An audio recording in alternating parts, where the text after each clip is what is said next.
உடல் அசதி, இது வந்து ஒரு காமனஸ்ட் கம்ப்ளைண்ட் பிள்ளைங்கள்ட்ட. அந்த மாதிரி அதிகமாக இந்த சிம்டம்ஸோட உடல் அசதி இருந்தாலும் கண்டிப்பாக டாக்டரை பார்க்கணும்.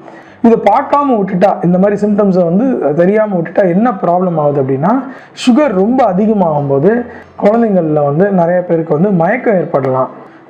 டயாபெட்டிக் கீட்டோசிடோசிஸ்ன்னு சொல்லுவோம்.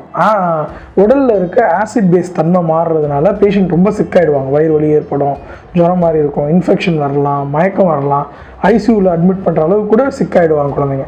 பல தடவை வந்து பல டைம் வந்து இந்த குழந்தைங்களுக்கு வந்து வைரல் மெனிஞ்சைட்டிஸ் இருக்கா, மூளை பாதிப்பு இருக்கா, வயிறில் எதுவும் இன்ஃபெக்ஷன் இருக்கா, இப்படி தான் நம்ம முதல்ல பார்க்க ஆரம்பிப்பாங்க.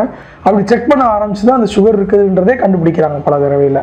ஸோ இந்த டைப் 1 குழந்தைங்களில் நம்ம கண்டுபிடிக்கிறதுக்கு அப்பா அம்மாவுக்கு சுகர் இருந்து பிள்ளைகளுக்கு ஏர்லியாகவே இந்த டைமில் இந்த மாதிரி சிம்டம்ஸ் இருந்தால் கண்டிப்பாக அதை இக்னோர் பண்ணாமல் இந்த மாதிரி கீட்டோசிடோசிஸோ டயாபெட்டிக்கோமோ போகிறதுக்கு முன்னாடியே குழந்தைங்களை கண்டுபிடிக்கிறது தான் பெஸ்ட்டு வே.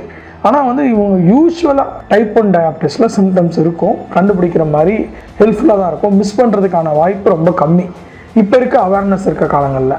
அடுத்து டைப் 2வில் என்ன ப்ராப்ளம் அப்படின்னா, 60-70% மக்களுக்கு சிம்டமே இருக்கிறது இல்லைங்க. அவங்களுக்கு எந்த ஒரு சிம்டமுமே இருக்காது. இனிஷியலாக பார்த்தீங்கன்னா 60-70%. ஸோ அதனால தான் நம்ம என்ன சொல்கிறோம், 30 வயசு கிராஸ் பண்ணிட்டீங்களா வருஷம் ஒரு முறையாவது சுகர் செக் பண்ணி பாருங்கள் அப்படின்றத சொல்கிறோம். அப்படி இவங்களுக்கு சிம்டம் இருந்தால் என்ன மாதிரி சிம்டம்ஸ் இருக்குது? லைட் ஹெடட்னஸ், தலைவலி, உடல் அசதி, நான் சொன்ன மாதிரி இந்த பாலியூரியா, பாலிஃபேஜியா, பாலிடிப்சியா, அதாவது உணவு அதிகமாக பசிக்கிறது, நாக்கு வறட்சி ஏற்பட்டு தண்ணி தாகம் அதிகமாக எடுக்கிறது, அதுக்கப்புறம் அடிக்கடி யூரின் பாஸ் பண்ணுறது, உடல் எடை குறையிறது, இந்த சிம்டம்ஸ்லாம் இருக்கலாம். இந்த சிம்டம்ஸ் கண்டிப்பாக இருந்தால் தான் சர்க்கரைன்ற தப்பான அபிப்பிராயத்துக்கு வரக்கூடாது. பாதி பேருக்கு இந்த சிம்டம்ஸ் எதுவுமே இருக்கிறது இல்லை நம்ம டயாபெட்டிஸ் கண்டுபிடிக்கும் போது.